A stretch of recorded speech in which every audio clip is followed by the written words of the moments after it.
भावना अत्यंत वेदनादायी आहे. नियती एवढी कठोर आणि क्रूर असू शकते का, ही असा माझा प्रश्न खरं तर ज्या वेळेला ही बातमी टीव्हीवर मी बघितली ऐकली त्यावेळेला मनामध्ये पहिला प्रश्न आला.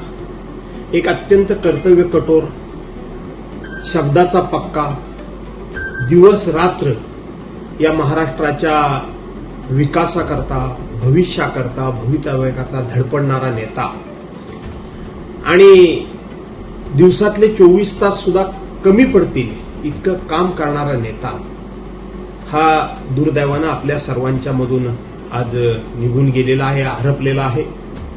मी सुरुवातीलाच माननीय अजितदादा यांना भावपूर्ण श्रद्धांजली माझ्या कुटुंबियांतर्फे, शिवसेना उद्धव बाळासाहेब ठाकरे पक्ष विधिमंडळातर्फे आणि माझ्या पक्षातर्फे संपूर्ण महाराष्ट्रातर्फे मी श्रद्धांजली अर्पण करतो.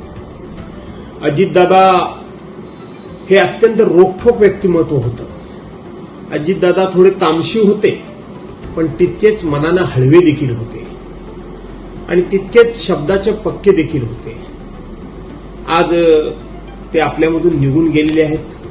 मी त्यांच्याबरोबर आयुष्यातली 15 वर्ष राष्ट्रवादी काँग्रेस पक्षामध्ये काम केलेलं आहे आणि त्याचबरोबर विधिमंडळामध्ये जवळजवळ 34 वर्ष मी त्यांना जवळून बघितलेलं आहे, त्यांना अनुभवलेलं आहे.